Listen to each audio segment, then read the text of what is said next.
നമുക്ക് തോന്നും ഇത് റിഹേഴ്സൽ ആയിരിക്കാം, നമ്മളിപ്പോൾ ടേക്കിന് ഭയങ്കരമായിട്ട് കൊടുക്കും എന്നുള്ളൊരു, അതിൻ്റെ അപ്പുറം വേറെ ടേക്ക് ഇല്ല. ഭയങ്കരമായിട്ട് ഒരു വാവ് തോന്നിയിട്ടൊരു രാജുവാണ്, പൃഥ്വിരാജാണ്. എല്ലാത്തിനെ പറ്റി അറിയാം, അതാണ് ഏറ്റവും വലിയൊരു കാര്യം. ഇപ്പോഴും ഷോട്ടിന് തൊട്ട് മുൻപായിട്ട് എ ഡി വന്ന് വിളിക്കുമ്പം വരാം എന്ന് പറഞ്ഞിട്ട് പെട്ടെന്ന് ആ കണ്ണാടി എടുത്തിട്ട് കണ്ണാടിയുടെ മുമ്പിൽ കുറച്ച് നേരം ഇങ്ങനെ തന്നെ നോക്കിയിട്ടേ ഇരിക്കും. ഉടനെ ഉണ്ടാവട്ടെ എൻ്റെ ഭയങ്കര ഒരു സ്വപ്നമാണ്. പക്ഷെ അത് പെട്ടെന്ന് നമുക്ക് കൈവയ്ക്കാൻ പറ്റുന്ന ഒരു ഏരിയ അല്ല അത്. ഈ സ്വപ്ന സാഫല്യത്തിനാണ് ഞാൻ റീൽസ് എടുക്കുന്നത്, അല്ലാതെ കിട്ടുന്നില്ല. ഇതിലെങ്കിലും ചെയ്യാം. മേക്കപ്പ് കൂടി ലിപ്സ്റ്റിക് കൂടുകയാണെന്നുണ്ടെങ്കിൽ ആൾക്കാരുടെ മുമ്പിൽ വെച്ച് ഭയങ്കര ഷൗട്ടിങ് ആയിരിക്കും. അവിടെ ഭർത്താവ് ഭാര്യ എന്നൊന്നുള്ളതല്ല, കുട്ടി സാധനത്തിൽ കിട്ടിയാലും അതുകൊണ്ട് അങ്ങ് ഹാപ്പി ആവുക. നീ ഇത് പൊക്കി പിടിച്ചോണ്ടോ അവൾ എന്താണ് വിചാരിക്കുന്നത്, ഭർത്താവ് ഒരു സൈഡിൽ കൂടെ പോകണം, അവൾ അങ്ങോട്ട് ഡയറക്റ്റ് ചെയ്ത് അങ്ങോട്ട് അങ്ങ് കമഴ്ത്തിക്കളയും. നെയ്ത്തുകാരൻ എന്നുള്ള സിനിമയുടെ അകത്ത് അതുല്യ നടൻ മുരളിയോടൊപ്പം അഭിനയിക്കുകയും അതിൽ നായകൻ്റെ നായിക അല്ലാഞ്ഞിട്ട് പോലും അത്ര തന്നെ പ്രാധാന്യമുണ്ട് ആ സിനിമയ്ക്കകത്ത് സോന നായർ ചെയ്യുന്ന കഥാപാത്രത്തിന് ചെയ്യാൻ വേണ്ടി. ആ സമയത്ത് ഒരുപാട് പുസ്തകങ്ങൾ സോന നായർക്ക് മുരളി തരികയും വായനാശീലത്തെപ്പറ്റി സംസാരിക്കുകയും ഒക്കെ ഉണ്ടായിട്ടുണ്ടെന്ന് കേട്ടിട്ടുണ്ട്. അദ്ദേഹം കവിതകൾ ചൊല്ലി തരുമായിരുന്നു എന്ന് കേട്ടിട്ടുണ്ട്. എങ്ങനെയാണ് നെയ്ത്തുകാരൻ എന്നുള്ള ഷൂട്ടിംഗ് സമയം മൊത്തം ഓർത്തെടുക്കുക? നെയ്ത്തുകാരൻ പ്രിയനന്ദനൻ, ഞങ്ങൾക്ക് 3 പേർക്ക്, പ്രിയനന്ദനും ഡയറക്ടർ, എനിക്കും സ്റ്റേറ്റ് അവാർഡ്, മുരളി സാറിന് നാഷണൽ അവാർഡ് കിട്ടിയ മൂവിയാണ്. അപ്പോൾ ഞങ്ങൾക്ക് 3 എന്താ പറയുക റെക്കഗ്നിഷനുള്ള ഒരു മൂവിയായിരുന്നു. പടം വളരെ എന്താ പറയുക ലോ ബഡ്ജറ്റിൽ ചെയ്ത ഏറ്റവും ഒരു പാവപ്പെട്ട പടം എന്ന് വേണമെങ്കിൽ പറയാം. അതിലുള്ള കഥാപാത്രങ്ങളെ പോലെ തന്നെ ഭയങ്കരമായിട്ട് ലോ ബഡ്ജറ്റിൽ ഒക്കെ ചെയ്തിട്ടുള്ള ഒരു മൂവിയാണ്. അതിൽ മുരളി സാറാണ് അതിനകത്ത് വർക്ക് ചെയ്യണമെന്ന് പറയുമ്പോൾ തന്നെ ഞാൻ മുന്നേ വടക്കുന്നാഥനൊക്കെ ചെയ്തിട്ടുണ്ട് മരുമകളായിട്ട്, ഇതിലും മരുമകളാണ്. അപ്പം തന്നെ നമുക്കറിയാമല്ലോ അവരുടെ അടുത്ത കൂടെയൊക്കെ വർക്ക് ചെയ്യാൻ. പിന്നെ കഥ കേൾക്കുമ്പോഴും ത്രൂ ഔട്ട് മരുമകൾ ഗീത എന്ന് പറഞ്ഞ കഥാപാത്രം എൻ്റെ എന്നും ഫേവറേറ്റ് ആയിട്ടുള്ളൊരു കഥാപാത്രമാണ്. ഒരുപാട് ടേക്ക്, അതായത് മുരളി സാറോ ഞാനും അല്ല, പ്രിയൻജിക്ക് അതൊരു ഭയങ്കര, പ്രിയനന്ദന് പുള്ളി ഒരു 10, 15, 20 ടേക്കോളം എടുക്കും. കാരണം പുള്ളിയുടെ മൈൻഡിലുള്ള ഒരു സാധനം വരണം, അത് പുള്ളിക്ക് കാണിച്ചു തരാനും പറ്റുന്നില്ല, എന്നാൽ അത് നമ്മളെ കൊണ്ട് ഇങ്ങനെ ചെയ്യിപ്പിക്കുമായിരുന്നു. എനിക്കൊക്കെ അതിശയമായിരുന്നു മുരളി സാറിനെയൊക്കെ കൊണ്ട് പ്രിയഞ്ചി ചെയ്യിപ്പിക്കുന്നത്. എനിക്ക് തന്നെ ഒരു, കാരണം അവരൊക്കെ ഒരു മാക്സിമം പോയ ഒരു 2 ടേക്ക്, അല്ലെങ്കിൽ എല്ലാം ഒരു സിംഗിൾ ടേക്ക് ആർട്ടിസ്റ്റുകളല്ലേ. അപ്പോൾ അതൊക്കെ വെച്ചിട്ട് ഞാനിങ്ങനെ പ്രിയഞ്ചിയെ തന്നെ നോക്കുമായിരുന്നു കുറേ പ്രാവശ്യം എടുക്കും. പക്ഷേ അതെന്താ അത്രയും ക്ലാരിറ്റി ഉണ്ടായിരുന്നു ആ ഒരു ഓരോ വർക്കിനും പ്രിയഞ്ചിക്ക്. അപ്പോൾ അത് നമുക്ക് 1-2 ദിവസം കഴിഞ്ഞപ്പം പുള്ളിയെ പിടികിട്ടി, ഡയറക്ടറിൻ്റെ ആ ഒരു എന്താണെന്നുള്ളത് മനസ്സിലാക്കി. അങ്ങനെ കുറച്ച് ദിവസങ്ങൾ കൊണ്ട് ഷൂട്ട് ചെയ്തിട്ടുള്ളൊരു മൂവിയാണത്.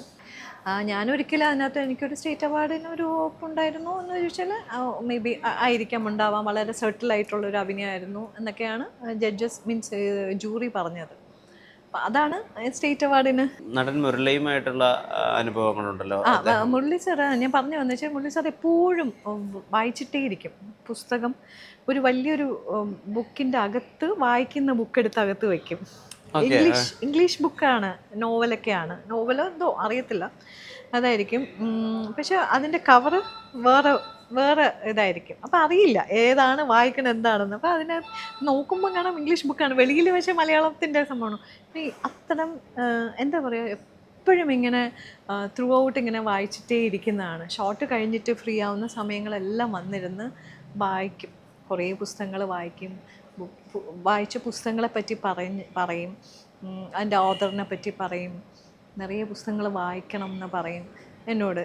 കവിതകൾ തന്നെ അപ്പോൾ സ്പോട്ടിൽ കവിതകൾ ഉണ്ടാക്കുമായിരുന്നു, അതൊക്കെ ചൊല്ലിത്തരും. മീൻസ് അടുത്തിരിക്കുകയാണെങ്കിൽ, ഞാനിപ്പോൾ വർക്കില്ലാതെ നമ്മൾ തൊട്ടടുത്തിരിക്കുകയാണെങ്കിൽ പക്ഷെ നമ്മൾ അതാണ് വളരെ അറിവുള്ള ആൾക്കാരുടെ അടുത്ത് നമുക്കൊരു നിമിഷം ഇരുന്നാൽ മതി, ഒരുപാട് അറിവുകൾ നമുക്ക് കിട്ടും. അതുകൊണ്ട് തന്നെ ഞാൻ കൂടുതലും എനിക്ക് സാറിൻ്റെ അടുത്തിരിക്കാൻ ഭയങ്കര ഇഷ്ടമാണ്. കാരണം പല കഥകളും എന്താ പറയുക നമുക്ക് ഇൻഫോർമേറ്റീവായിട്ടുള്ള കാര്യങ്ങളായിരിക്കും പറഞ്ഞു തന്നുകൊണ്ടേയിരിക്കുക.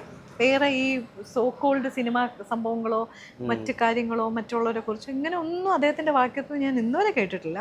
ഞാൻ വർക്ക് ചെയ്തിടത്തോളം കാലം എപ്പോഴും ഇങ്ങനെ ചിന്തകളും പുസ്തകങ്ങളെ പറ്റിയും അങ്ങനെയൊക്കെയാണ്. പാർട്ടിയെ പറ്റിയും ആള് ഭയങ്കര പാർട്ടിയെ പറ്റി ചൊല്ലി കുറേ സംഭവം അന്ന് ആ സമയത്ത് വായിച്ചതാണ്. എൻ്റെ അറിവ് തെറ്റാണെങ്കിൽ ക്ഷമിക്കണം. ആ സമയത്ത് അദ്ദേഹം ഒരുപാട് നേരം കണ്ണാടിയിലൊക്കെ നോക്കിയിരിക്കും. അപ്പം സോന ചോദിച്ചത് എന്തിനാണ് ഇത്രയും നേരം കണ്ണാടിയിൽ നോക്കിയിരിക്കുന്നത്, ഞാനും അഭിനയം പഠിച്ചുകൊണ്ടിരിക്കുകയാണ്, അത് സത്യമാണോ? ആ അത് അങ്ങനെയല്ല, അത് എല്ലാ സിനിമയിലും ഉണ്ടായിരുന്നില്ല. നെയ്ത്തുകാരനിൽ മുരളി സാറിനെ കാട്ടിയും ഒരു 10-50 വയസ്സായ ഒരു കഥാപാത്രമായിരുന്നു. ഭയങ്കര ഒരു വൃദ്ധനായിട്ടുള്ള ഒരു അവനാണ് പുള്ളി. വർത്തമാനങ്ങൾ വളരെ കുറവാണ്, എല്ലാം ഈ ഫുൾ ആക്ഷൻസിലും റിയാക്ഷൻസിലും ഒക്കെയാണ് സാധനങ്ങൾ പറഞ്ഞു പോകുന്നത്. വളരെ വിരളമാണ് സംസാരിക്കുന്നത്. അപ്പം എപ്പോഴും ഷോട്ടിന് തൊട്ട് മുൻപായിട്ട് AD വന്ന് വിളിക്കുമ്പം വരാം എന്ന് പറഞ്ഞിട്ട് പെട്ടെന്ന് ആ കണ്ണാടി എടുത്തിട്ട് കണ്ണാടിയുടെ മുമ്പിൽ കുറച്ച് നേരം ഇങ്ങനെ തന്നെ നോക്കിയിട്ടേയിരിക്കും. കുറച്ച് നേരം ഇരിക്കും. മുഖത്തിൻ്റെ എന്തെങ്കിലുമൊക്കെ പുള്ളി, എനിക്കറിയില്ല, ഞാൻ നോക്കുമ്പോൾ അപ്പോൾ നമ്മളിങ്ങനെ പോകാൻ വേണ്ടിയിട്ട് നിൽക്കും, ഫ്രെയിമിൻ്റെ അടുത്തേക്ക്. അപ്പോൾ മുരളി സാർ വരുന്നില്ലേ എന്നുള്ള രീതിയിൽ നോക്കുമ്പോൾ കുറച്ച് നേരം ഇരിക്കും. അല്ലാതെ ഇങ്ങനെ മേക്കപ്പ് ടച്ച് അങ്ങനെ അതിനല്ല, എന്തോ അതിൽ നോക്കിയിരിക്കും. അപ്പം ഞാൻ ഇങ്ങനെ ഇടയ്ക്ക് ഇങ്ങനെ 2-3 പ്രാവശ്യം ശ്രദ്ധിച്ചു. അത് കുറേ പ്രാവശ്യം ചെയ്യുന്നുണ്ട്. ചെയ്തപ്പോൾ എനിക്ക് ചോദിക്കാമോ അങ്ങനെ എന്താണ് നോക്കുന്നത് എനിക്ക് പേടിയായിരുന്നു. പക്ഷേ നമ്മളത് അത്രയും നല്ല ഫ്രണ്ട്ലി ആയതുകൊണ്ട് ഞാൻ പറഞ്ഞു ഇത് എന്താണ് ഇങ്ങനെ നോക്കുന്നത് പറഞ്ഞു. ഞാനിങ്ങനെ ഒന്ന് നോക്കിയായിരുന്നു, ഇങ്ങനെ ഒന്ന് ചെയ്താൽ എങ്ങനെ ആ ഒരു ഫ്രെയിമിൽ ഞാനിപ്പോൾ ഇങ്ങനെ ഇരിക്കുകയാണെങ്കിൽ എങ്ങനെ എന്നുള്ളത് എന്ന് കരുതി അങ്ങനെ നോക്കുക.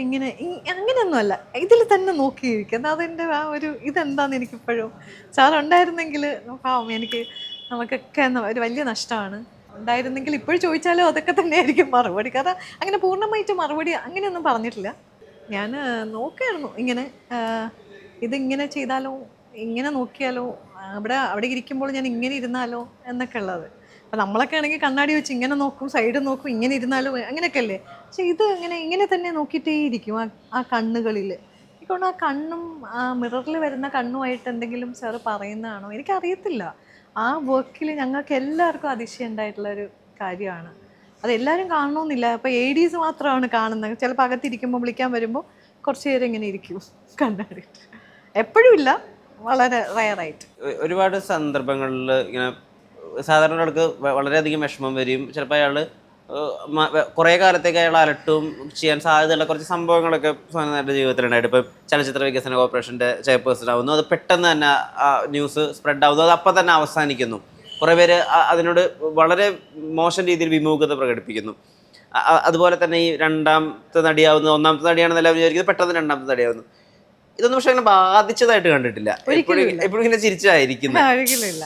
ഒരിക്കലും ബാധിച്ചതെന്ന് വെച്ചാൽ ഒക്കെ എവിടെയോ സങ്കടങ്ങളുണ്ടോ, അതെന്താ അങ്ങനെ ആയിപ്പോയത് എന്നുള്ളത് ഇതിനടുത്ത് ഒരു ക്വസ്റ്റ്യൻ നമ്മുടെ മൈൻഡിൽ മാത്രമേ എനിക്ക് ചോദിക്കാൻ പറ്റുന്നുള്ളൂ. അതിന് ആൻസറബിൾ ആയിട്ടുള്ള, അപ്പം അങ്ങനെ മാറുകയാണെന്നുണ്ടെങ്കിൽ അതിന് കൃത്യമായി ആൻസർ ചെയ്യാൻ പറ്റുന്ന ആൾക്കാരായിരിക്കണം. അത് ആൻസറബിൾ അല്ലാത്ത പക്ഷം നമ്മൾ ആ ചോദ്യങ്ങൾ കുറേ ചോദിച്ച് നമ്മളെ മൈൻഡിനെ ഇല്ലാണ്ടാക്കാതിരിക്കുന്നതാണ് ബെറ്റർ. സോ വിഷമങ്ങൾ ഉണ്ടായിട്ടുണ്ടില്ല എന്ന് ഞാൻ പറയുന്നില്ല. പക്ഷെ ഞാൻ വിചാരിക്കും ഇതും എറ്റ് അനദർ ഇതായിരിക്കും, പവറിൻ്റെ ഒരു ഇതായിരിക്കും. മേ ബി ഇങ്ങനെ ആകാം, അങ്ങനെ ആയിരിക്കും. യൂണിവേഴ്സ് എന്തോ കമ്മ്യൂണിക്കേറ്റ് ചെയ്യാൻ നോക്കുന്നുണ്ടെന്നാവാം. അതാണ് ഞാൻ അതിലേക്ക് അങ്ങ് അതുകൊണ്ട് തന്നെ എനിക്ക് ഒരു വിഷമങ്ങളും എന്നെ അലട്ടാറില്ല. അതുകൊണ്ടാണ് ഞാൻ ഇങ്ങനെ ചിരിക്കാൻ പറ്റുന്നതും. ശരിക്കും ചിരിക്കുന്നത് ചിലർ പറയും ഒരുപാട് സങ്കടങ്ങളുള്ളവരാണ് ഭയങ്കരമായിട്ട് ചിരിക്കുന്നത്. എനിക്ക് അങ്ങനെ ഒരു ഭയങ്കര സങ്കടമൊന്നും ഈശ്വരൻ അങ്ങനെ തന്നിട്ടില്ല, തരാതിരിക്കട്ടെ ആർക്കും. അപ്പം അതുകൊണ്ട് തന്നെ വളരെ ഓപ്പണായിട്ട് ചിരിക്കാൻ പറ്റുന്നുണ്ട്. ചിരിക്കുമ്പോൾ എല്ലാം മതിമറന്ന് ചിരിക്കുക, ആരെയും ആക്കി ചിരിക്കാതിരിക്കുക, ഒരാളുടെ മുഖത്ത് നോക്കി ബ്ലെയിം ചെയ്യാതിരിക്കുക. ചിരിയിൽ തന്നെ ഒരുപാട് അർത്ഥങ്ങളുണ്ട്. അപ്പം അതായിരിക്കണം എപ്പോഴും. ഈ നമ്മൾ തുടക്കത്തിൽ പറഞ്ഞ കുന്നമ്മൻ ശാന്തയുടെ ഏറ്റവും പ്രിയപ്പെട്ട ഒരു പോർഷനാണ് ഈ പായയും തലോണയും ഇങ്ങനെ മടക്കിയിട്ട് ലാൽ സാറ് ഒരു കട്ടിലിരിക്കുമ്പോൾ ഇങ്ങനെ എറിയുന്നൊരു സീക്വൻസ് ഉണ്ട്. എത്രയോ സ്വാഭാവികതയോട് കൂടിയിട്ടാണ് അത് ചെയ്തത്. കാരണം അവർ എത്രയോ കാലമായിട്ട് ഒരു ചുമരിന് അപ്പുറവും ഇപ്പുറവും താമസിക്കുകയാണെന്ന് നമുക്ക് പെട്ടെന്ന് അത് ബിലീവ് ചെയ്യാൻ പറ്റും. ആ മൊമെൻറ്റ് വളരെ രസമാണ്.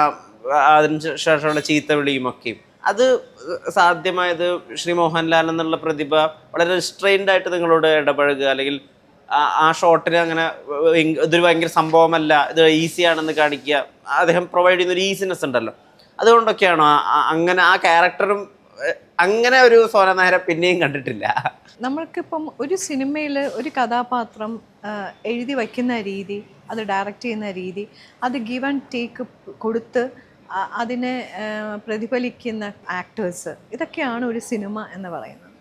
അപ്പം നരനിൽ ആ ഏറ്റവും ബ്യൂട്ടിഫുൾ ആയിട്ടുള്ള 2 കഥാപാത്രങ്ങളാണത്, ഇത് 2 പേരും. അപ്പം അതിനകത്ത് ഞാൻ പറഞ്ഞ കുറച്ച് സാധനങ്ങൾ എഡിറ്റഡ് ആവാത്തതായിരുന്നുവെങ്കിൽ ഒരു പക്ഷേ ഇതിന് കുറേ കൂടെ ക്ലാരിറ്റി ഉണ്ടായേനെ. മനസ്സിലായോ? അത് എഡിറ്റഡ് ആയതുകൊണ്ട് ഈ വരുന്ന ഇതേമാതിരി ചോദ്യങ്ങൾ എൻ്റെ അടുത്ത് പലരും ചോദിച്ചിട്ടുണ്ട്. മനസ്സിലായില്ലേ? പിന്നെ ഓഫ് കോഴ്സ് ലാലേട്ടനെ പോലുള്ള ഒരു മഹാപ്രതിഭ എന്ന് പറയുന്നത് ഭയങ്കര ഈസി ആയിട്ടാണ് വർക്ക് ചെയ്യുന്നത് കാണുന്നത്. അദ്ദേഹം ഇങ്ങനെ ഒരു ടേക്കൊക്കെ വളരെ പെർഫെക്റ്റ് ആയിട്ടാണല്ലോ ചെയ്യേണ്ടത്. പെർഫെക്ഷൻ ആണ് പുള്ളിയുടെ. നമുക്ക് തോന്നും ഭയങ്കര ഇത് റിഹേഴ്സലായിരിക്കാം, നമ്മളിപ്പോൾ ടേക്കിന് ഭയങ്കരമായിട്ട് കൊടുക്കും എന്നുള്ളൊരല്ല. പക്ഷെ ടേക്കിന് കൊടുക്കുന്നതും റിഹേഴ്സലിൻ്റെ ആ ഒരു ലാഘവത്തോടെ എന്ന് വെച്ചാൽ അതിൻ്റെ അപ്പുറം വേറൊരു ടേക്ക് ഇല്ല. മനസ്സിലായോ? ആ ടേക്കാണ്, സെക്കൻഡ് ടേക്ക് ഇല്ല. അപ്പം നമ്മളിതിനകത്ത് അത് അങ്ങനെ ഒന്ന് രണ്ട് ആർട്ടിസ്റ്റുകളാണ് ഇപ്പം ലാലേട്ടൻ, അമ്പിളിച്ചേട്ടൻ, പരേഷ് റാവൽ, ഇങ്ങനെയുള്ള കുറേ നാനാ പട്ടേക്കർ, അവരുടെ കൂടെയൊക്കെ ഞാൻ വർക്ക് ചെയ്തിട്ടുണ്ട്. ഇങ്ങനെ വളരെ വിരളം ആക്ടേഴ്സ് എന്നെ സ്വാധീനിച്ചിട്ടുള്ള. പൊതുവേ നമുക്ക് ഒരു ആക്ടറിനെ നമ്മൾ ഭയങ്കരമായിട്ട് ഇൻഫ്ലുവൻസ്ഡ് ആവും. എന്നെ ഇൻഫ്ലുവൻസ്ഡ് ആക്കിയിട്ടുള്ള ആക്ടേഴ്സാണ് ഈ ജെൻസിൽ. ലേഡീസിൽ KPC ലളിതാൻറ്റി എൻ്റെ എവർഗ്രീൻ ആക്ട്രസ്സാണ് എപ്പോഴും എന്നും. അതേമാതിരി തന്നെ ഉർവശി ചേച്ചി. ഈ രണ്ട് ജനറേഷനിലെ ആക്ടേഴ്സാണ്, രണ്ട് ഏജിലെ. ലളിതാൻറ്റിയും ഉർവശി ചേച്ചിയും രണ്ട് ഏജിലെ ജനറൽ ആക്ടേഴ്സാണ്. ഇവർ രണ്ടുപേരെയും വെല്ലാനായിട്ട് ഇനി ഒരാൾ ജനിക്കുമോ അത് ഉണ്ടോ എന്ന് എന്നിലെ ആക്ടറിന് ഡൗട്ടാണ്. ഇപ്പോഴും ആരാധിക്കുന്ന അത് ഞാൻ പറഞ്ഞില്ലേ, സോക്കോൾഡ് എന്നെ ഇൻഫ്ലുവൻസ് ചെയ്ത ഒരു ആക്ട്രസ് എന്നുള്ളൊരു നിലയിൽ എന്നെ ഇൻഫ്ലുവൻസ് ചെയ്തിട്ടുള്ള ആക്ടേഴ്സാണ് ഇവരുടെ കൂടെയൊക്കെ എനിക്ക് വർക്ക് ചെയ്യാൻ സാധിച്ചു എന്നുള്ളതും. അതായത് ഉർവശി ചേച്ചിയോടൊത്ത് എനിക്ക് വർക്ക് ചെയ്യാൻ സാധിച്ചിട്ടില്ല. നല്ല പരിചയമാണ്, കാര്യമാണ്, എല്ലാ സംഭവങ്ങളാണെങ്കിലും ആ ഒരു നിർഭാഗ്യം എനിക്കിപ്പോഴും സങ്കടമാണ്. ചേച്ചിയുടെ കൂടെ ഒരു സ്ക്രീൻ സ്പേസ്, അതും എല്ലാം തട്ടക്ക് വർത്താനം പറയുന്ന ചേച്ചി എങ്ങനെ ചെയ്യുന്നു അതിനോടൊപ്പം അങ്ങനെ അതൊക്കെ ഞാൻ പറയില്ലേ, ഈ സ്വപ്ന സാഫല്യത്തിനാണ് ഞാൻ റീൽസ് എടുക്കുന്നത്, അല്ലാതെ കിട്ടുന്നില്ല. ഇതിലെങ്കിലും ചെയ്യാം എന്നൊക്കെ വിചാരിച്ചിട്ട് ഞാൻ അത് തമാശക്ക് പറഞ്ഞാണ്. റൊമാൻസ് രസമാണ്, ഞാൻ കണ്ടിട്ടുണ്ട് കുറെ പാട്ടില് ഡയലോഗുകൾ പറഞ്ഞിട്ട്, അത് രസമാണ്. അതൊക്കെ ചുമ്മാ ചെയ്യും. അതൊന്നും ഒരിക്കലും നമ്മുടെ വെള്ളിത്തിരയിൽ നമുക്കിതൊന്നും ഒരു ജന്മത്തവരാരും തരത്തുമില്ല. തമിഴിലെ മറ്റേ ഏറ്റവും മറ്റെന്താണ് കാജൽ അഗർവാളും അവരൊക്കെ ചെയ്യുന്ന ആ ഒരു കാറ്റഗറിയാണ് ഞാൻ എടുക്കുന്നത് ഈ പ്രായത്തിൽ. അപ്പം ഓഫ്കോഴ്സ് നമുക്ക് അതിലെങ്കിലും ചെയ്തൊന്ന് തൃപ്തിപ്പെടുത്താമല്ലോ. ഇതിനൊന്നും ആർക്കും ഈ കപ്പം കൊടുക്കുകയോ അല്ലെങ്കിൽ അത്തരം സംഭവങ്ങളൊന്നും ചെയ്യണ്ടല്ലോ. ഫ്രണ്ടിൽ നമുക്ക് ഇത്തരം കുറേ സാധനങ്ങൾ സോഷ്യൽ നെറ്റ്വർക്കിൽ നമുക്കിങ്ങനെ കുറേ സാധനങ്ങൾ നമ്മുടെ തമ്പ് എൻഡിൽ തന്നിട്ടുണ്ട്. അവ കുറേ പേർക്ക് സത്യം പറയാമല്ലോ, എത്ര പേർക്കെന്നറിയാമോ ഇതൊക്കെ ഒരു ആശ്വാസം.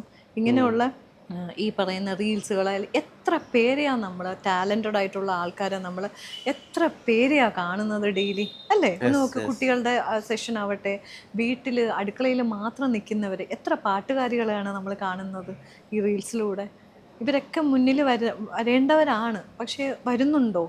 അപ്പം ഈശ്വരൻ ഈ ഒരു സോഷ്യൽ നെറ്റ്വർക്കും ഈശ്വരൻ്റെ ഒരു വലിയ കളിയാണ്. കാരണം ഒരേ സമയത്ത് തന്നെ നമ്മൾ എത്ര പ്രഗത്ഭരാകാൻ ചാൻസസ് ഉള്ള എത്ര ആൾക്കാരെയാണ് നമ്മൾ കാണുന്നത്. നമുക്കൊന്നും ഏതോ മൂലയ്ക്ക് ഏതോ അറ്റത്തുള്ള ആൾക്കാരാണ്, അല്ലേ? നമ്മൾ ഡെയിലി കാണുന്ന കൂടിയില്ല. പക്ഷെ ത്രൂ ഈ നെറ്റ്വർക്കിൽ കൂടെ നമുക്കത് കാണാൻ പറ്റുന്നതും ഈ ഒരു നെറ്റ്വർക്ക് യുഗത്തിൽ നമുക്ക് ജീവിക്കാൻ പറ്റുന്നതും ഒക്കെ എൻ്റെ ഭഗവാനെ, ഞാൻ അതിനകത്ത് എത്ര നന്ദി പറഞ്ഞാലും മതി വരില്ല. കാരണം ഇപ്പം നിങ്ങൾ ചോദ്യങ്ങൾ ചോദിക്കുന്നതിന് എത്രമാത്രം ടാലൻറ്റഡ് ആയിട്ടാണെന്ന് അറിയാമോ? നിങ്ങളുടെ ഈ ചോദ്യങ്ങൾ പോലും സോക്കോൾഡ് നോർമൽ ഒരു ആങ്കർ ചോദിക്കുന്ന രീതികളെ അല്ല. അപ്പം ഞാനൊരു ടാലൻറ്റിനെ പരിചയപ്പെടുകയാണ്, മനസ്സിലായില്ലേ? ഇഷ്ടമാവുകയാണ്. അങ്ങനെ ഒരുപാട് ഇഷ്ടങ്ങളല്ലേ നമ്മൾ ഡെയിലി ഇങ്ങനെ നിറയ്ക്കുന്നത്. അതൊരു മഹാഭാഗ്യമല്ലേ, ഇങ്ങനെ ഈ ഒരു കാലഘട്ടം ജീവിക്കാൻ പറ്റുക, ആൾക്കാരെ പരിചയപ്പെടാൻ പറ്റുക, ഇങ്ങനെയൊക്കെ ഇരിക്കാൻ പറ്റുക. അപ്പോൾ കിട്ടിയതിനെ കൊണ്ട് സംതൃപ്തിപ്പെടുക, കിട്ടാത്തതിനെ അങ്ങനെ അങ്ങ് വിടുക. ചിലപ്പോൾ അത് കിട്ടിയിട്ടുണ്ടെങ്കിൽ ഏതോ നെഗറ്റീവ് അടിക്കാൻ വേണ്ടിയിട്ടാണെന്ന് അങ്ങ് വിചാരിക്കുക. കിട്ടിയത് കുട്ടി സാധനത്തിൽ കിട്ടിയാലും അതുകൊണ്ട് അങ്ങ് ഹാപ്പി ആവുക. നമുക്ക് അത്രയെങ്കിലും കിട്ടിയല്ലോ, ഇത്രയും പോലും കിട്ടാത്ത ആൾക്കാർ എത്രയോ ഉണ്ടെന്ന് വിചാരിക്കാം. ഞാൻ എപ്പോഴും വിചാരിക്കണം ഒരു ഗ്ലാസ്സിൽ പാതി ഉണ്ടാവുള്ളൂ, അപ്പം നമുക്ക് അതിനെ എങ്ങനെ വേണമെങ്കിലും ഇന്റർപ്രറ്റ് ചെയ്യാം. മനസ്സിലായോ? എനിക്കൊരു ഹാഫേ കിട്ടിയുള്ളൂ, അങ്ങനെയും വിചാരിക്കാം. ആ ബാക്കിയും കൂടെ ഒത്തിരി കൂടെ ഒഴിച്ചു തന്നൂടെ എന്ന്. അപ്പോൾ പിന്നെ വിചാരിക്കും ഇത്രയെങ്കിലും ഈ ഗ്ലാസ്സിൽ കിട്ടിയല്ലോ, അത് പോട്ടെ. അപ്പം ഇങ്ങനെ രണ്ട് ഇൻ്റർപ്രിട്ടേഷൻ ഒരേ ഗ്ലാസ്സിലെ വെള്ളം വെച്ച് നമുക്ക് ചെയ്യാം. അതേപോലെയാണ് ലൈഫിൽ ഒരുപാട് കാര്യങ്ങൾ കിട്ടാത്തതിനെ പറ്റി ഒന്നും വെക്കല്ല. നമ്മളെല്ലാം ഭയങ്കര ഗിഫ്റ്റഡ് ആണോടോ, ഭയങ്കരമായിട്ട് ഗിഫ്റ്റഡ് ആണ്. അത് നമുക്ക് കാണിക്കേണ്ട, ഷോക്കേസ് ചെയ്യേണ്ട സ്ഥലങ്ങളിൽ നമ്മൾ കാണിക്കുന്നു, അല്ലാത്തവർ നമ്മളെ തള്ളി നിർത്തുന്നു. തള്ളി നിർത്തപ്പോൾ എന്താ പറയുന്നത്, ഒരു ഘട്ടത്തിൽ ഈശ്വരൻ നമ്മളെ പൊക്കി പിന്നെയും എടുത്തുകൊണ്ട് ഇതേ ആൾക്കാരുടെ തള്ളി നിർത്തിയവരുടെ ഫ്രണ്ടിൽ കൊണ്ട് നിർത്തുന്നു എഗെയിൻ. ഇതൊക്കെ നമ്മുടെ എത്ര എക്സാമ്പിൾസ് ആണ് നമ്മൾ കാണുന്നത് അല്ലേ? എന്തൊക്കെയോ കാര്യങ്ങൾ പറഞ്ഞ് ബ്ലെയിം ചെയ്ത് തള്ളി നിർത്തിയവരെ ഈശ്വരൻ അവരുടെ മുമ്പിൽ തന്നെ കൊണ്ടുവന്ന് നിർത്തിയ എത്രയോ ഇൻസ്റ്റൻസസ് ആണ് നമ്മൾ ഡെയിലി വായിക്കുന്നത്, കാണുന്നത്. അപ്പം ഇതിലൊന്നും ഒരു കാര്യമില്ല, ഒന്നും എക്സിസ്റ്റ് ചെയ്യുന്ന ഒരു സാധനമല്ല ലൈഫിൽ അല്ലേ? ഇങ്ങനെ വരുന്നു, ഇങ്ങനെ ഒരു ഇത് സംഭവം ഈശ്വരനായിട്ട് തരുന്നു, അത് ഷോക്കേസ് ചെയ്യാൻ പറ്റുന്ന സ്ഥലങ്ങളിൽ ആൾക്കാർ കൊണ്ടുപോയി നമ്മളെ കാണിക്കുന്നു, നിർത്തുന്നു. എപ്പോഴും ഫാമിലി, ആൾക്കാർ, അതൊക്കെ തന്നെയാണ് നമുക്ക് എപ്പോഴും ഫാമിലിയെ പറ്റി പറഞ്ഞപ്പോൾ കേട്ടിട്ടുണ്ട്, ഫാമിലി മൊത്തം വർക്ക് ചെയ്ത സിനിമയല്ലേ ഇംഗ്ലീഷ്? മൊത്തം ഹസ്ബൻഡ് സോന രണ്ടുപേരും ഭാഗമുണ്ടല്ലോ. മുമ്പ് വായിച്ചിട്ടുണ്ട്, എനിക്കൊരു പടം ഡയറക്റ്റ് ചെയ്താൽ കൊള്ളാമെന്നുണ്ട്, കാരണം അതിന്റെ ക്യാമറ വർക്ക് വീട്ടിൽ ഭദ്രമാണ് എന്നുള്ളത്. കറക്റ്റാണ്. കാരണം ഞങ്ങൾ ഒരു മൂവി കാണാൻ പോകുമ്പോൾ തന്നെ പുള്ളി ക്യാമറാമാൻ, ഇപ്പോൾ പുള്ളിയുടെ 2-3 പടങ്ങളിൽ ഞാൻ ഒരുമിച്ച് ചെയ്തിട്ടുണ്ട്. പക്ഷെ പുള്ളി ഒരിക്കലും എന്നെ ഡയറക്ടേഴ്സിൻ്റെ അടുത്ത് പറഞ്ഞു, അയ്യോ ആ ക്യാരക്ടർ സോന ചെയ്യുമല്ലോ, അങ്ങനെ ഒന്നും പറയാറേയില്ല പൊതുവേ. റെക്കമെൻഡേഷൻ ഒന്നും നെവർ, ഇന്ന് വരെ ഉണ്ടായിട്ടില്ല. പക്ഷെ അവർക്കറിയാം, ഇപ്പോൾ ഹസ്ബൻഡിനെ വയ്ക്കുമ്പോൾ സോന ഫ്രീ ആയിരിക്കുമോ, ആ ക്യാരക്ടർ ചെയ്യാൻ സോനയ്ക്ക് ഓക്കെ ആയിരിക്കുമോ എന്ന് ചേട്ടൻ ഹസ്ബൻഡ് പറയുന്നതെന്ന് വെച്ചാൽ, നിങ്ങൾ ഡയറക്റ്റായിട്ട് ചോദിക്കുക, ഞാൻ ഈ കാര്യങ്ങൾക്കായിട്ടൊന്നും എൻ്റെ പ്രൊഫഷനായിട്ട് യാതൊരു തര സംഭാഷണങ്ങളോ ബന്ധങ്ങളോ അത്തരം വർത്തമാനങ്ങളോ ഒന്നുമില്ല. എനിക്ക് നല്ലതാണെന്ന് തോന്നിയാലേ ഞാൻ വീട്ടിൽ നിന്ന് പെട്ടിയായിട്ട് ഇറങ്ങുള്ളൂ എന്ന് അറിയാം ആൾക്ക്. അപ്പോൾ അതുകൊണ്ട് തന്നെ ആ ഒരു ക്വസ്റ്റ്യൻ വരില്ല, എന്തിനത് ചെയ്ത് എന്ന് ഇന്ന് വരെ അങ്ങനെ ചോദിക്കുക. പുള്ളിക്ക് തല കുനിക്കേണ്ട ഒരു അവസ്ഥ ഞാൻ ഉണ്ടാക്കി കൊടുത്തിട്ടില്ല. സോ അത് തന്നെ മതി എനിക്ക്. അതുകൊണ്ട് തന്നെ എടുക്കുന്ന സാധനങ്ങൾ കുട്ടി സാധനമാണെങ്കിലും, ഒരാൾ തുമ്മുന്നതിന് മുൻപായിട്ട് മാഞ്ഞു പോണ ഒരു ക്യാരക്ടറാണെങ്കിലും ഞാൻ എടുക്കും. എന്ന് വെച്ചാൽ എന്താണെന്ന് വെച്ചാൽ എൻ്റെ ബേസിക് സംഭവം എന്ന് വെച്ചാൽ, ഒന്നുകിൽ എനിക്ക് ക്രൂ ഇഷ്ടപ്പെടണം, നല്ല ക്രൂവിൻ്റെ കൂടെ വർക്ക് ചെയ്യാൻ പറ്റും. ആ ഓടി മിന്നി മായുന്ന ഒരു ക്യാരക്ടറാണെങ്കിലും കുഴപ്പമില്ല, നല്ല ലെജൻസിൻ്റെ കൂടെ വർക്ക് ചെയ്യാൻ പറ്റുന്നു. ക്യാമറാമാൻ, നല്ല ക്യാമറാമാൻമാർ കാണാൻ കൊള്ളാന്നുള്ള ആൾക്കാരെയല്ല ഞാൻ ഉദ്ദേശിച്ചത്, മനസ്സിലായോ? അതെ, പമൽ നീരത്തിൻ്റെ പോലെ ഒരു ക്യാമറാമാൻ, ഒരു നല്ല ക്യാമറാമാൻ, നല്ല സിനിമാറ്റോഗ്രാഫേഴ്സിൻ്റെ എൻ്റെ ഒരു ഹസ്ബൻഡായാലും സിനിമാറ്റോഗ്രാഫർ ആയതുകൊണ്ടും അതിൻ്റെ A to Z കാര്യങ്ങൾ നമ്മളൊരു സിനിമ കാണുമ്പോഴും തിയേറ്ററിലാണെങ്കിലും ഞങ്ങൾ ചർച്ച ചെയ്തിട്ടാണ് ഇങ്ങനെ. അപ്പം ഞാൻ ഇങ്ങനെ ചോദിക്കാം, ആ ഷോട്ട് എങ്ങനെയാണ്, ഈ ഷോട്ടിൽ എന്തായിരിക്കും ഉപയോഗിക്കുക, ഇതിലേതായിരിക്കും, അത് പാറ ഉപയോഗിച്ചിട്ടുണ്ടോ, അത് ഉപയോഗിച്ചിട്ടുണ്ടോ, എല്ലാ ലൈറ്റ്സിനെ പറ്റിയൊക്കെ പറയാം. എനിക്ക് അങ്ങനെ ഒരു ടെക്നിക്കൽ സംഭവങ്ങളായിട്ടാണ് ഞങ്ങൾ സിനിമ കാണുകയും വീട്ടിൽ സിനിമ കാണുകയൊക്കെ ചെയ്യുന്നത്. വീട്ടിലാണെങ്കിൽ നമുക്ക് പോസ് ചെയ്ത് കാണിക്കാം, ഷോട്ടുകൾ നമുക്ക് പറഞ്ഞു തരും ആള്. അപ്പം എനിക്ക് ആ ഒരു സൈഡും എനിക്ക് ഒരു ഓക്കെയാണ്, ആളിങ്ങനെ ഉള്ളതുകൊണ്ട്. അപ്പം അത് ഒരു പക്ഷേ എല്ലാ സ്ഥലങ്ങളിലൊക്കെ ഈ അനുഭവങ്ങളെല്ലാ നടിമാർക്കും ഭർത്താക്കന്മാർ ടെക്നിക്കൽ സൈഡിൽ ഇരിക്കുന്നവർക്ക് അതങ്ങനെ ഉണ്ടാവാം. ഞാനിതൊന്നും പറഞ്ഞേ ഉള്ളൂ. ഇനി ഇത് പൊക്കി പിടിച്ചോണ്ടോ ഹൃദയനം, അവൾ ഭയങ്കര അവൾ എന്താണ് വിചാരിക്കുന്നത്, ഭർത്താവ് ഒരു സൈഡിൽ കൂടെ പോകണം, അവൾ അങ്ങോട്ട് ഡയറക്റ്റ് ചെയ്ത് അങ്ങ് കമഴ്ത്തിക്കളയും എന്നൊക്കെ ആയിരിക്കും വരിക. മനസ്സിലായില്ലേ? ഇപ്പം ചേട്ടൻ്റെ കൂടെ വർക്ക് ചെയ്യുന്നത് എനിക്ക് ഭയങ്കര ഇഷ്ടമാണ്. വർക്ക് ചെയ്യുന്നത് അവിടെ മീൻസ് ആക്ട് ചെയ്യുമ്പോൾ എനിക്കെന്ന് പറഞ്ഞ ഒരു പ്രത്യേക ലൈറ്റോ പ്രത്യേക സംഭവങ്ങളോ അങ്ങനെ ഒന്നും വെക്കാറില്ല കേട്ടോ. ആള് ഏതോ ഒരു ആർട്ടിസ്റ്റ് വന്ന് ചെയ്യുന്നു, ആ ഒരു ലാഘവത്തോടു കൂടിയേ കാണുന്നുള്ളൂ. ഷൗട്ട് ചെയ്യണമെങ്കിൽ ഷൗട്ട് ചെയ്യും, മേക്കപ്പ് കൂടി ലിപ്സ്റ്റിക് കൂടിയാണെന്നുണ്ടെങ്കിൽ ആൾക്കാരുടെ മുമ്പിൽ വെച്ച് ഭയങ്കര ഷൗട്ടിങ് ആയിരിക്കും. അവിടെ ഭർത്താവ് ഭാര്യ എന്നൊന്നുള്ളതല്ല. കുറേ നാളായിട്ട് വർക്ക് ചെയ്യുന്നുണ്ടല്ലോ, എന്ന് അറിഞ്ഞുകൂടെ എന്ന് വളരെ മ്ലേച്ഛമായിട്ട് ചോദിക്കും. മനസ്സിലായില്ലേ? അപ്പം അതൊന്നും നമ്മൾ ആൾക്കാരുടെ മുന്നിൽ ഷൗട്ടൊന്നും കേൾക്കാൻ പാടില്ല എന്നുള്ള രീതിയിൽ ആദ്യമേ നമ്മളൊന്ന് സെറ്റായിട്ടൊക്കെ ആയിരിക്കും പോവുക. അതിൻ്റെ ഒരു ഇത് അങ്ങനെ നടക്കുക, അതൊക്കെ ഇഷ്ടമാണ്. ഈ പറയുന്ന ഇംഗ്ലീഷ് ആയാലും ഇപ്പോൾ ഞങ്ങൾ കുറച്ച് 1-2 പടങ്ങൾ ഒരുമിച്ച് ചെയ്തിട്ടുണ്ട്. ഡയറക്ടർ വെഞ്ചർ ഉടനെ ഉണ്ടാവട്ടെ. ഡയറക്ടർ എൻ്റെ ഭയങ്കര ഒരു സ്വപ്നമാണ്. പക്ഷെ അത് പെട്ടെന്ന് നമുക്ക് കൈവയ്ക്കാൻ പറ്റുന്ന ഒരു ഏരിയ അല്ല അത്. അതിനകത്ത് ഒരുപാട് കാര്യങ്ങളാണ്. ഡയറക്ടർ ഷുഡ് ബി ലൈക്ക് എന്താ പറയുക, ഒരു നല്ല എഡിറ്ററായിരിക്കണം, ഒരു എഡിറ്റിംഗ് സെൻസ് ഉള്ള ഒരു വ്യക്തി ആയിരിക്കണം, സിനിമാറ്റോഗ്രാഫിയെ പറ്റിയും ലെൻസസിനെ പറ്റിയും ഒക്കെ അറിഞ്ഞിരിക്കുന്ന ഒരു വ്യക്തിയായിരിക്കണം. ഒരു സ്ക്രിപ്റ്റ് കിട്ടി, ആ ഒരു കണ്ടൻറ്റ് കിട്ടി, ഒരു അസോസിയേറ്റോ ഒരു കോ ഡയറക്ടറോ ഹെൽപ്പ് ചെയ്യാനുണ്ടെങ്കിൽ ഡയറക്റ്റ് ചെയ്യാം എന്നുള്ളൊരു ലെവലല്ല. നമ്മൾ എല്ലാ ഏരിയ നമ്മളൊന്ന് അറിഞ്ഞിരിക്കണം. ഉം, ഉം, ഉം. മനസ്സിലായില്ലേ? അതിൽ ഞാൻ ഇപ്പോഴത്തെ പുതിയ കുട്ടികളിൽ എനിക്ക് അങ്ങനെ ഭയങ്കരമായിട്ട് ഒരു വാവ് തോന്നിയിട്ടുള്ള രാജുവാണ്, പൃഥ്വിരാജാണ്. Yes. ഭയങ്കര വെയിറ്റ് ചെയ്ത് നിന്ന് സാധനം ചെയ്യുക, എല്ലാത്തിനെ പറ്റി അറിയാം. അതാണ് ഏറ്റവും വലിയൊരു കാര്യം. ഒരു ഡയറക്ടറിൻ്റെ അടുത്ത് ഒരു ക്വസ്റ്റ്യൻ ചോദിച്ചാൽ അണ്ടർ ദി സൺ എന്ത് വേണമെങ്കിലും പറയാം എന്നുള്ള ഒരു ലെവലിലേക്ക് എത്തുക ഒരു ഡയറക്ടർ. ആ ഒരു പെർട്ടിക്കുലർ സാധനത്തിനെ പറ്റി ക്വസ്റ്റ്യൻ ചോദിച്ചാൽ ആൻസറബിൾ ആയിരിക്കണം. അങ്ങനെ എത്ര ഡയറക്ടേഴ്സ് ഉണ്ട് നമുക്ക്? അതെ അതെ, പുതിയ ഡയറക്ടേഴ്സിൽ തന്നെ എത്ര പേരുണ്ട്? ഇല്ല എന്നല്ല ഞാൻ പറയുന്നത്. ആ ഒരു ഒരു ലെൻസിനെ ക്വാളിറ്റിയിലേക്ക് എടുത്തു കഴിഞ്ഞാൽ ആ ലെൻസ് എന്തിനാണ് യൂസ് ചെയ്യുന്നത്, ആ ഒരു ഷോട്ടിൽ ആ ലെൻസ് എന്തിനാ യൂസ് ചെയ്യുന്നത് എന്നുള്ള ഒരു ഇത് വേണം. ചുമ്മാ എടുത്ത് ഓരോരോ ലെൻസസ്, കുറേ ലെൻസസ് ഉണ്ട്, എടുത്ത് അങ്ങ് ഉപയോഗിക്കുമെന്ന് പറയാൻ പറ്റില്ലല്ലോ. ഈ 4 പെണ്ണുങ്ങൾ എന്ന സിനിമ വന്നപ്പോൾ തടി കുറച്ച് ശരീരം കറുപ്പിച്ചൊരു സോന നായരെ അറിയാം. അപ്പോൾ അങ്ങനെ കഠിനാധ്വാനിയായിട്ടുള്ളൊരു നടി ഇവിടെ ഉണ്ട്. അതുകൊണ്ട് തന്നെ ഇപ്പോൾ ഈ ജഗദീഷ് ചേട്ടനൊക്കെ ഒരു 2.0 വേർഷൻ സംഭവിക്കുന്നുണ്ടല്ലോ. ഇപ്പോൾ ജഗദീഷ് ചേട്ടനൊക്കെ അദ്ദേഹത്തിന് വരുന്ന വേഴ്സിറ്റാലിറ്റി ഓഫ് റോൾസ് ഉണ്ട്. അതുപോലെ ഒന്ന് സോന നായർക്ക് സമീപഭാവിയിൽ സംഭവിക്കട്ടെ. So much, thank you so much. നേരത്തിന് ഒരുപാട് നന്ദി. നമസ്കാരം. ഓ താങ്ക് യു.